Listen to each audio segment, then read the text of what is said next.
Hello बच्चों, आइए पूर्वी on behalf of personal tutor channel.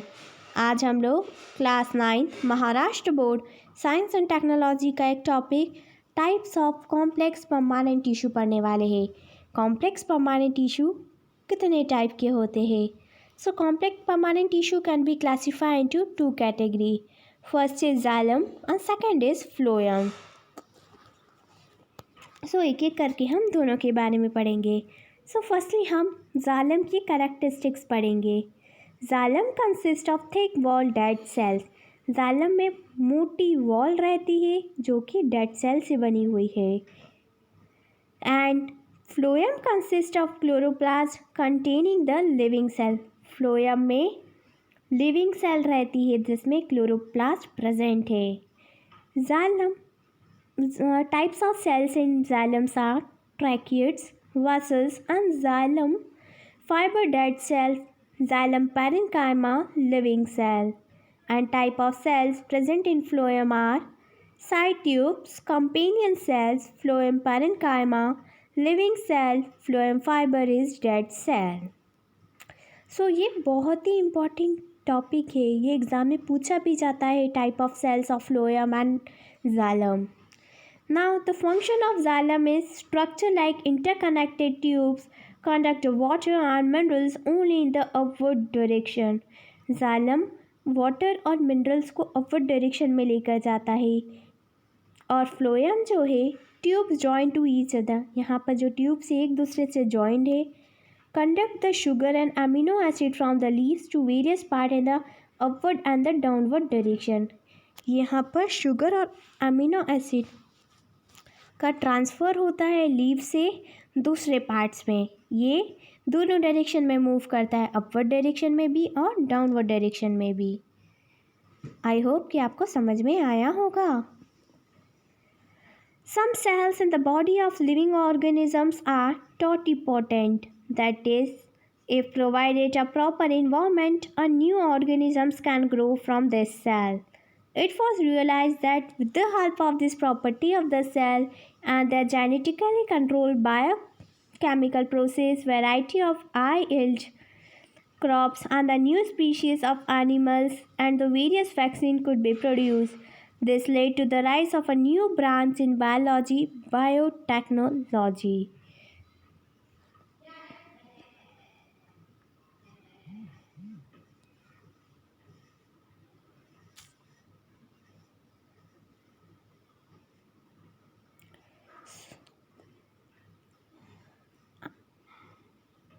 आज के इस वीडियो में हम लोग class 9 Maharashtra board science and technology का एक टॉपिक बायोटेक्नोलॉजी पढ़ने वाले हैं। सो स्टार्ट करते हैं। With the help of this technique it was become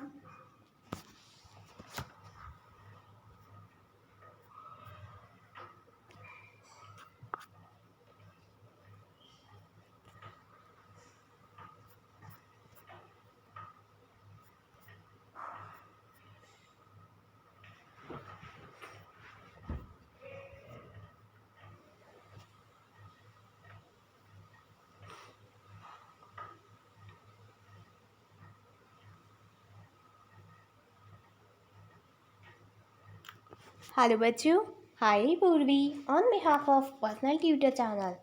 आज हम लोग class 9 Maharashtra board science and technology का एक टॉपिक बायोटेक्नोलॉजी पढ़ने वाले हैं। सो स्टार्ट करते हैं। With the help of this technique it has become possible to produce the plants and animals bearing some new characteristics in addition of their natural ones. इस technique की वजह से आजकल ये पॉसिबल हो गया है कि हम प्लांट्स और एनिमल्स के कुछ कैरेक्टरिस्टिक्स को प्रोड्यूस कर सके। This technique of bringing about the improvement in the living organisms by artificial genetic changes. इस टेक्निक की वजह से बहुत ज़्यादा इम्प्रूवमेंट हुआ है। By hybridisation for the welfare of human beings are together called biotechnology. So artificial genetic changes हुए हैं और हाइब्रिडाइजेशन चेंजेस हुए हैं, जिसकी वजह से इस टेक्नोलॉजी का नाम रखा गया है biotechnology. It includes the technique of genetic engineering and the tissue culture. इसमें genetic engineering और tissue culture दोनों की ही properties है. It uses are in the production of cash crops. Improvements in the variety of cash crops increase in the ability of plants to withstand environmental stress, vaccine production, early diagnosis of the congenital disease, organ transplant, cancer research, production of the artificial skin, cartilage, etc. in laboratory. So जैसे ही ये technology हमारे use में आई, जैसे इसका production हुआ, तो वैसे वैसे हमारे लाइफ भी बहुत सिंपल हो गई. यानी हमको बहुत अलग अलग वैरायटी की कैश क्रॉप्स मिल गई, उसमें बहुत इम्प्रूवमेंट आ गया. फिर प्लांट्स की एबिलिटी भी बढ़ गई, जैसे वो इन्वायरमेंटल स्ट्रेस को सहन कर सके. वैक्सीन का प्रोडक्शन होने लग गया, कॉन्जेक्टियल डिसीज़ के लिए डायग्नोसिस आ गई, ऑर्गन ट्रांसप्लांट होने लग गए, cancer research, production of the artificial skin, cartilage and in laboratories. सो अब हम लोग class 9th Maharashtra board science and technology का एक टॉपिक टिश्यू कल्चर पढ़ने वाले हैं. सो स्टार्ट करते हैं. Can you recall, suppose you want to grow a garden like this one shown in this picture around your school or home. What would you do to achieve that? So अगर हमको इस type का garden बनाना है या तो हमारे school में या घर में, सो क्या क्या मेथड्स हमको यूज़ करनी रहेगी जिससे कि हम सीडलिंग को कल्टीवेट कर सके. You must have seen the flowers of the same variety but of 2 to 3 different colours born by the same plants. हम लोगों ने देखा है कि अलग अलग टाइप के जो फ्लावर्स होते हैं, मतलब सेम टाइप के फ्लावर्स के ही डिफरेंट कलर्स होते हैं. हाउ इज़ इट पॉसिबल, ये पॉसिबल कैसे है? Let us learn about a modern technique related to farming and gardening. So अब हम लोग यहाँ पर पढ़ेंगे कि कैसे मॉडर्न टेक्निक आई है फार्मिंग में भी और गार्डनिंग में भी. यानी प्लांट सेम है लेकिन उसका जो प्रोडक्ट है यानी जो फ्लावर्स है वो डिफरेंट कलर्स के हैं. Example, vivo growth of cell और the tissue in the aesthetic and the nutrients rich medium is called the tissue culture. Nowadays, a complete organisms can be developed from a single cell or from a tissue with the help of tissue culture technique. So आज के time पर जो tissue organisms होते हैं वो या तो single cell से बनते हैं या टिश्यू कल्चर टेक्निक से. अ लिक्विड, सॉलिड और a gel like medium prepared from the agar which supplies the nutrients and the energy necessary for the tissue culture is used in this technique. इस technique में liquid, solid और jail medium भी बनाया जाता है जिससे कि मीडियम प्रिपेयर्ड फ्रॉम अगर से बनता है जो कि सप्लाई करता है न्यूट्रिएंट्स को और एनर्जी को.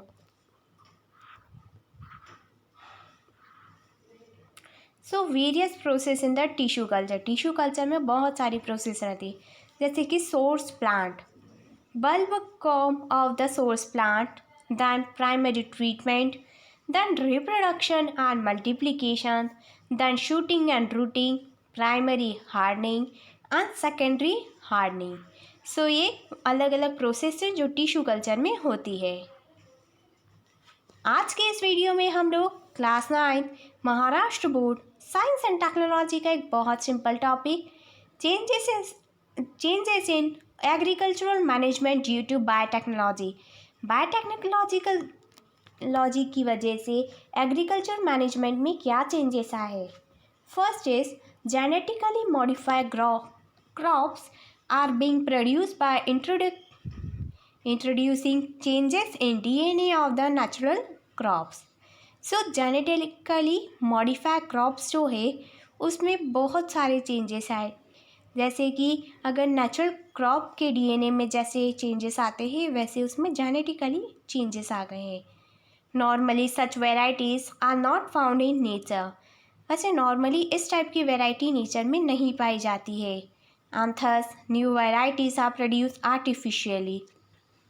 सो इस टाइप की वैरायटी हम आर्टिफिशियली प्रोड्यूस करते हैं। Different useful characters are introduce in such varieties. अलग अलग कैरेक्टर्स हम इन्वॉल्व करते हैं यहाँ पे, अलग अलग वेराइटीज़ के लिए अलग अलग कैरेक्टर्स स्टिक्स को हम इंट्रोड्यूस किया जाता है। Next is ability to withstand environmental stress.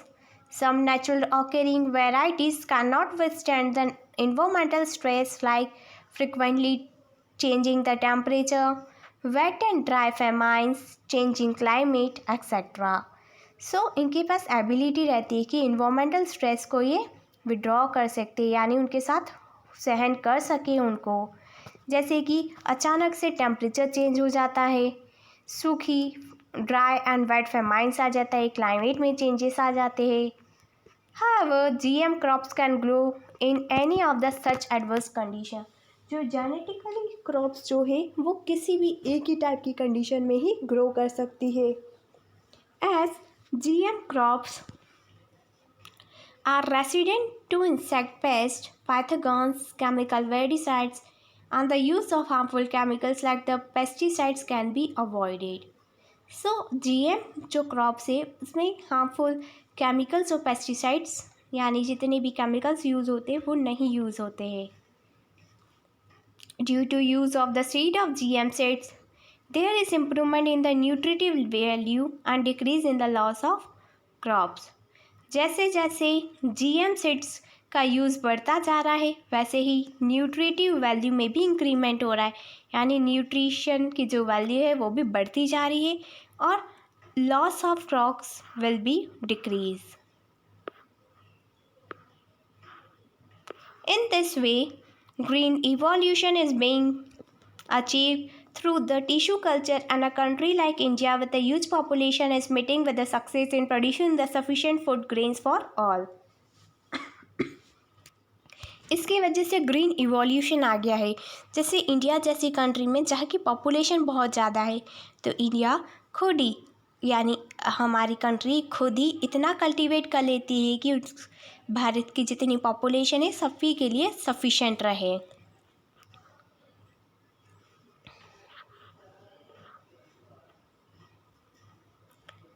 आज के इस वीडियो में हम लोग class 9th Maharashtra board science and technology का एक टॉपिक जो कि बहुत इम्पॉर्टेंट है एग्ज़ाम पॉइंट ऑफ व्यू से।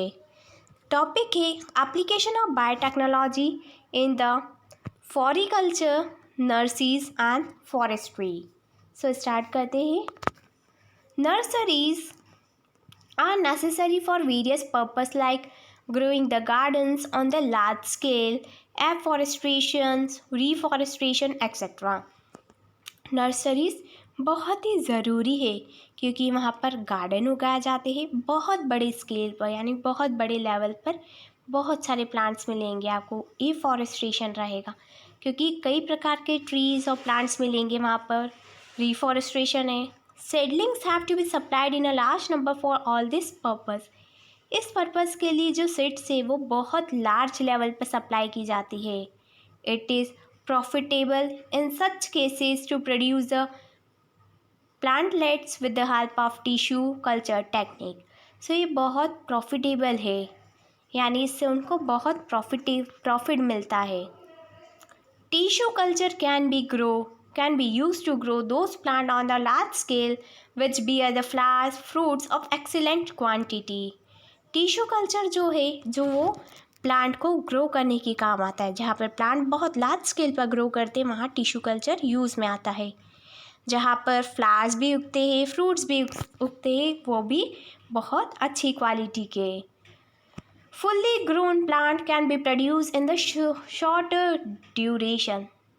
जो फुल्ली ग्रोन प्लांट्स है वो कुछ ही समय में, बहुत शॉर्ट टाइम में ही प्रोड्यूस हो जाते हैं। Plants can be grown on a large scale even if means of the pollination or the germinating seeds are not available. Plants एक बहुत बड़े स्केल पर उगाए जाते हैं जिससे कि पॉलिनेशन भी बढ़ जाता है और जो जर्मिनेटिंग सीड्स है वो वहाँ पर अवेलेबल भी नहीं रहती है। For example, orchid or the peach plant do not germinate, but this plant can easily be produced by the means of tissue culture. जैसे ऑर्चिड और पिचर प्लांट जो है उसको हम जर्मिनेट नहीं कर सकते, लेकिन ये टिश्यू कल्चर की टेक्निक से इजीली प्रोड्यूस हो जाते हैं. In a bioreactor, cells can be grown a more nutritive medium and protected from the pathogens. Bioreactors are useful for producing the plantlets on a very large scale. So जब bioreactor sales है, जो यहाँ पर sales उगाई जाती है, वो बहुत ही न्यूट्रिटिव रहती है और पैथोगन से भी प्रोटेक्टेड रहती है, यानी वो बैक्टीरिया फंगी से भी protect.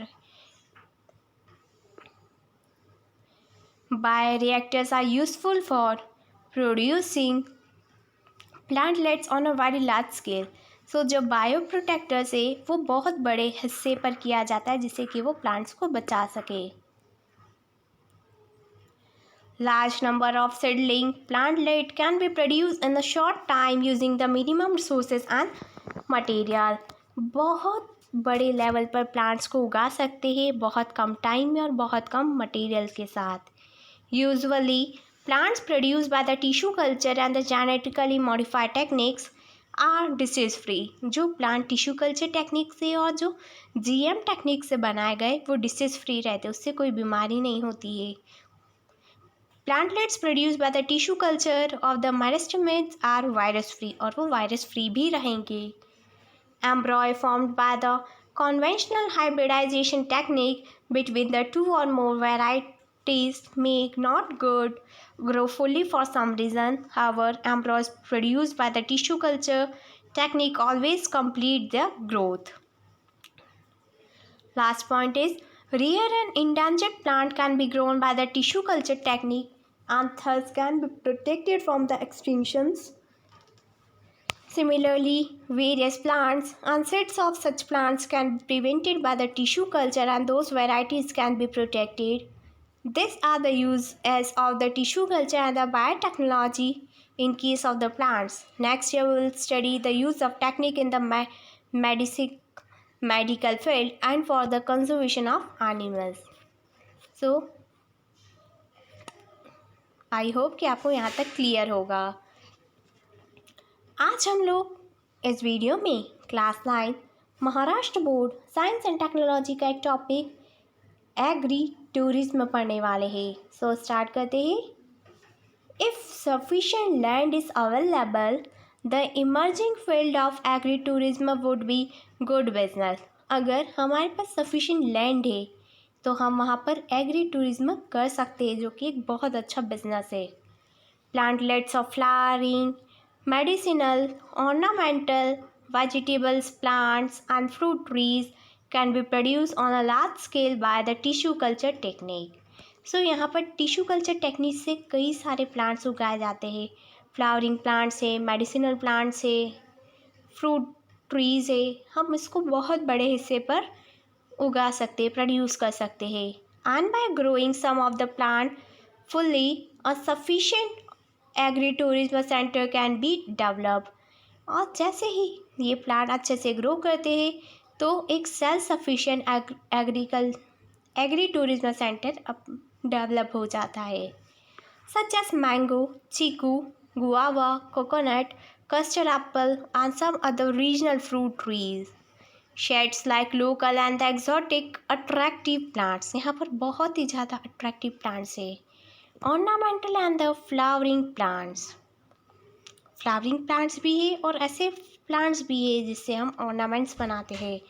Butterflies garden, medicinal plant garden, organic vegetables and fruits. People visit the places with such attraction in the large number. Selling plantlets, seedling, fruits, vegetables at such places can be quite profitable. Thank you.